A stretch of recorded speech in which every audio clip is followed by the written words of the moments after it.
No episódio 45 da nossa série Olhando para a Carteira dos Inscritos, pessoal. Já vai deixando aí nos comentários aquela força para o inscrito de hoje, para que ele possa continuar a seguir firme nessa jornada dos investimentos. E olha que não está fácil não, a bolsa não está fácil. E eu também vou pedir aquela colaboração, se inscreva no canal, deixe seu like, ative o sininho de notificações e bora para cima para mais um episódio da nossa série. E a carteira do nosso amigo em destaque hoje é Antônio Totti. Muito obrigado, cara, por deixar trazer sua carteira aqui no nosso vídeo de hoje. E ele diz aqui, ó: fala André, tudo bem? Te acompanho desde os primeiros episódios de análise das carteiras. Sempre tive vontade de enviar minha carteira para análise. E chegou a hora, Estamos aqui olhando para a sua carteira de investimentos. Tenho 19 anos, curso de administração na UFRGS, que é a Faculdade Federal do Rio Grande do Sul. Em janeiro, ele foi aprovado para estagiar no Banco Banrisul. Cara, o cara não tá de bobeira não, hein? Faculdade Federal, passou para estagiar no Banrisul. A partir daí, tenho o meu primeiro emprego, salário e combinei comigo mesmo que iria aprender a investir com isso. Desde então, tenho investido, reinvestido os proventos mensalmente. Olha só que interessante, cara. Eu não preciso ajudar em casa e isso é muito legal porque os aportes dele podem ser maiores. Ele pode pegar o salário dele ali e investir bastante. Em junho, a fim de querer adquirir mais conhecimentos, comprei uma mentoria de um YouTube investidor que considero bem qualificado. Aprendi muito, olha só que legal. Após o curso, passei por uma reformulação da minha carteira. O meu objetivo é fazer uma aposentadoria para o futuro, então divido de forma ideal a minha carteira da seguinte maneira: 15% de caixa, 35% em ações, 35% em FIIs, 1 a 5% em cripto e 10% em ETFs, né? Isso aqui é a porcentagem ideal que ele acha para a carteira dele. Focado em pegar o dinheiro que ele está recebendo e já investir pensando no futuro. Cara, dificilmente você vê um jovem hoje pensando dessa forma, né? Seguindo esse caminho. Muito interessante. De cara, já dou os parabéns pro Antônio, tá bom? Bora lá dar uma olhada na carteira dele. O valor aplicado R$ 16.935 e saldo bruto R$ 17.000, né? Variação positiva em 0,41%. Olhando rapidamente aqui, pessoal, vamos voltar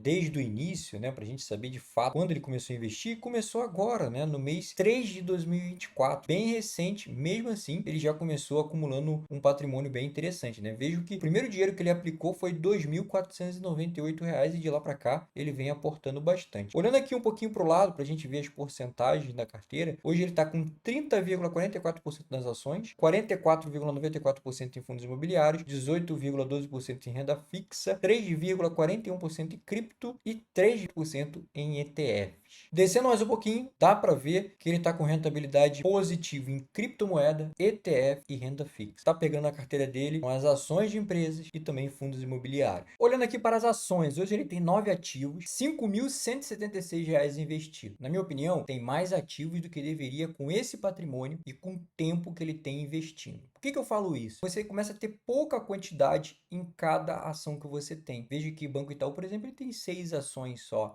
Então, o Banco Itaú paga ali dividendos, ele vai receber R$ 1. Não dá nem para reinvestir, comprar uma nova ação. Tá? Ao passo que se ele tivesse menos ativos e mais quantidade, né, passando ali de 100 ações de cada empresa, por exemplo, daria já para reinvestir, comprar outras ações com o próprio dividendo. Mas é claro, né, isso aqui é a estratégia de cada um. Eu, particularmente, com R$ 5.000 investido, teria muito menos, né? Teria 3 ou 4 ações de empresa. E o tempo, basicamente, foi me mostrando que isso seria uma estratégia mais interessante. Mas é aquilo, pessoal, não tem certo nem errado, cada um tem sua estratégia na bolsa de valores. Olhando aqui para a diversificação da carteira. Ele tem Banco do Brasil e Banco Itaú, que são dois dos principais bancos que a gente tem hoje na nossa bolsa brasileira. Também tem Itaúsa, que tem seu portfólio basicamente focado no Banco Itaú. São grandes empresas, obviamente. Tem a UIS, que é uma corretora de seguros, e tem a Caixa Seguridade, que é uma seguradora de fato. Aí tem empresas de transmissão de energia elétrica, tem duas aqui, tem a Taesa e tem a ISA Energia, e tem a CEMIG, que é uma outra empresa de energia elétrica, só que mais focada na distribuição e geração de energia. Interessante aqui é que a ISA e a CEMIG juntas, elas são controladoras da Taesa, né? Tem essa questão interessante. E tem uma empresa de saneamento básico aqui embaixo, que é a Sanepar. São empresas perenes, setores fundamentais para a nossa subsistência e focado em dividendo, né? Que é interessante. E ele tem algumas empresas aqui interessantes, por exemplo, a WIS, que é uma empresa de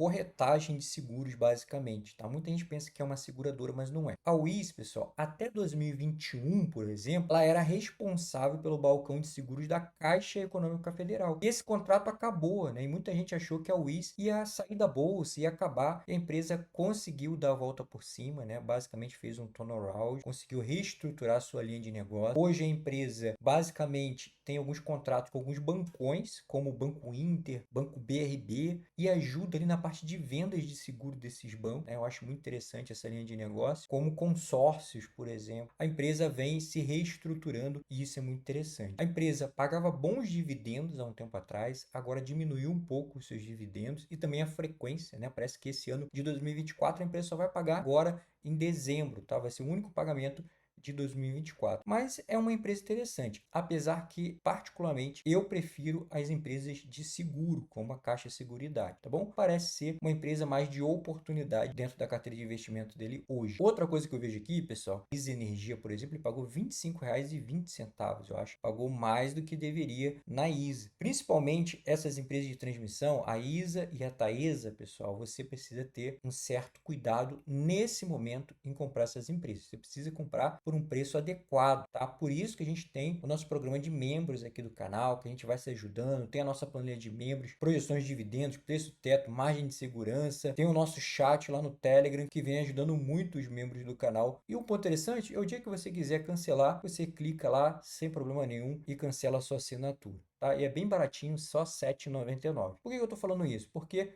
por exemplo, a ISA Energia tem a questão da RBSE de 2028, a receita vai cair bastante. Então, a empresa começa a ter que fazer novos investimentos, ganhar novas RAP, e com isso vai aumentando a sua alavancagem e, basicamente, os dividendos vão ficando mais pressionados, pessoal. Então, você precisa comprar por um preço adequado. Você não pode sair comprando a ISA a qualquer preço, tá? Tem que tomar cuidado com isso. Tá? A Taesa, a mesma coisa. Muitas das suas RAP já estão vencendo em 2030. Então, a Taesa vai precisar ganhar novas RAP, vai precisar investir bastante e com isso os dividendos vai ficando pressionados.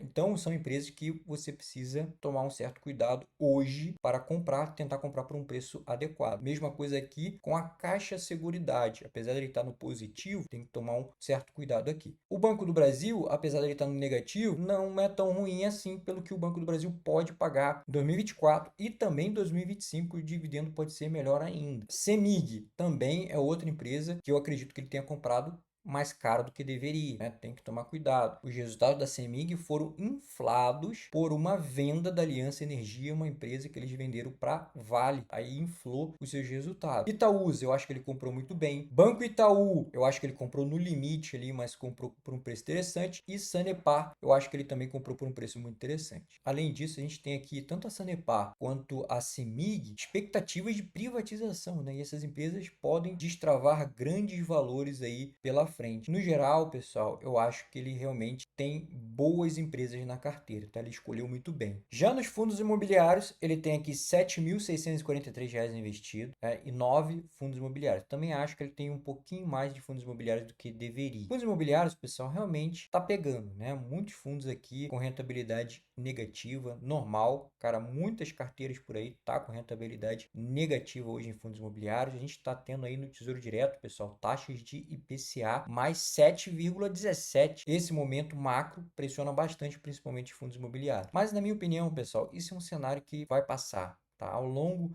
da minha trajetória de investimentos, cara, já passei por momentos parecidos e até piores do que esse, e as coisas melhoraram depois de um tempo. Bom, ele tem bons fundos imobiliários. Cara, todos os fundos imobiliários que ele tem hoje aqui na carteira, eu teria facilmente na minha carteira de investimento. Tem o XPLG11, que é um fundo de logística. Talvez o XPLG11 não seria o principal fundo da minha carteira de investimento, não seria a minha principal posição, tá? Mas é um excelente fundo, sim. Eu, particularmente, tenho na minha carteira de investimento. Tem o Risa Terrax, que na minha opinião é um excelente fundo. O Risa Terrax, agora em dezembro, vai pagar R$ 1,15. Cara, esse é um fundo muito interessante, porque ele basicamente é um fundo muito estratégico. Ele usa o lease, né? Ou seja, o produtor que quer tomar um empréstimo, ele consegue pegar as terras ali do produtor, comprar as terras por um preço muito abaixo do mercado. O produtor vai pagando uma espécie de CRI, né, ao longo do tempo e se der tudo certo, se o produtor conseguir pagar o empréstimo, depois ele tem prioridade na recompra dessas terras. Eu acho uma estratégia muito interessante do RISA Terrax, é um fundo que particularmente eu gosto. Tem o BTLG11, que é um fundo de logística do BTG Pactual, também com os imóveis de extrema qualidade. Tem o ALZR11, que para mim é um dos melhores fundos da bolsa, fundo híbrido, com muito boa qualidade, gestão muito boa, muito interessante. Tem o HSLG11, que é um fundo de logística. Uma curiosidade aqui, pessoal, no HSLG, eu vou entrar aqui no relatório para a gente dar uma olhada.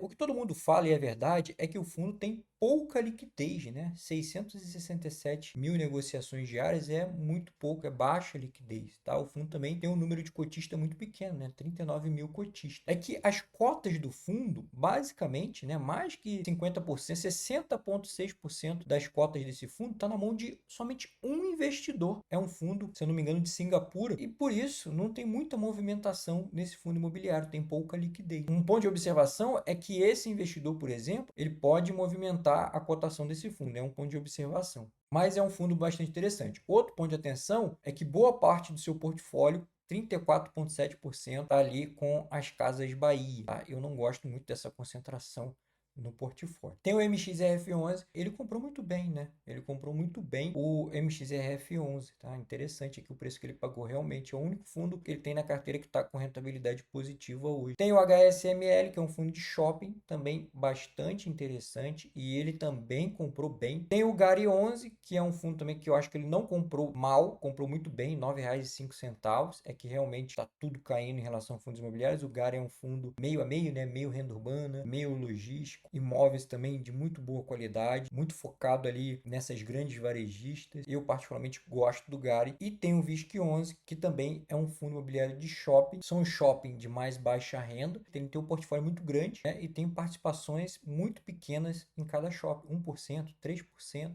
O shopping que ele tem maior participação está aqui, ó, 12%. Tá? Eu acredito que ele tenha comprado por um preço aqui bem acima do que deveria. Tá? Eu acho que ele não comprou muito bem o VISC, não. Sem sombra de dúvida, eu acho que ele também escolheu muito bem os seus fundos imobiliários. E ele tem aqui também criptomoeda, tem somente Bitcoin na carteira. E ele comprou bem também. Né? Ele comprou o Bitcoin quando estava 300 mil. Hoje o Bitcoin está 571 mil reais, mas não temos como negar que grandes instituições já estão começando a trabalhar com Bitcoin. Realmente, não temos como negar que o Bitcoin se valorizou muito ao longo do tempo. E além disso, ele tem ETFs, tem o IVVB11, que é um ETF que investe no outro ETF, que é o IVV, que investe nas principais empresas norte-americanas do S&P 500. E tem o NASD11, que é um ETF que investe nas principais empresas de tecnologia americana. E ele também tem renda fixa aqui, tem bastante RDB da Nubank, pós-fixado, que ele mencionou, né, na nossa conversa. Parte aqui é reserva de oportunidade, parte é reserva de emergência. Eu não sei como está definido isso dele, ele pode até deixar aqui nos comentários. Bom, olhando aqui para a carteira dele graficamente, né, dá para ver que ele tem bastante ativos, né? Quando junta tudo, pessoal, ações, fundos imobiliários, ETFs, cripto, fica bastante ativos para o patrimônio que ele tem hoje. Aí tem que tomar cuidado para não deixar de acompanhar os seus ativos. Olhando aqui de fato para as ações Banco do Brasil, UIS, Caixa Seguridade são as suas principais posições. E olhando aqui para os fundos imobiliários, maior parte da carteira é tijolo, gosto dessa configuração. Um pouquinho mais para baixo, vejo aqui a carteira dele bem segmentada de fundos imobiliários, né? Como maior posição, XPLG11, depois ISA Terrax, BTLG11 e a LZR11. São grandes fundos que ocupam mais que 50% da carteira de investimento. Olhando aqui para proventos, R$ 431,00 foi tudo que ele recebeu até hoje de dividendos. Olha só que interessante. Começou a receber R$ 7,48 lá no mês 4 de abril de 2024 e os dividendos dele veio crescendo. O recorde vai ser agora em dezembro desse ano, né, pessoal? R$ 87,55. Então, veja como já evoluiu a carteira dele. Evoluiu bastante. É lá de abril de 2024 até dezembro de 2024, né? E muito provavelmente vai continuar assim, porque dá para ver claramente que o Antônio, ele tem foco, cara. Aportes mais consideráveis, constante, reinvestimento de dividendos, e ele já tem uma estratégia toda bem definida ali. Dá para ver claramente, né? Empresas perenes, fundos imobiliários, meio que dolarizando um pouco a carteira com ETF. Eu acredito que isso pode dar muito certo. E aí, pessoal, eu só faço uma observação para ele dar uma olhadinha melhor no número de ativos ativos que ele tem, bastante ativos pela quantidade de patrimônio que ele tem e tempo que ele tem de bolsa de valores. E alguma das suas posições ali, que são principais posições da carteira, talvez paguem menos dividendos do que deveriam. Tá? É o caso aí da Wiz, que são bons ativos, mas talvez não como principais posições da carteira. O resto, pessoal, cara, a carteira dele tá muito legal, gostei bastante. Desejo a todos bons investimentos e fui!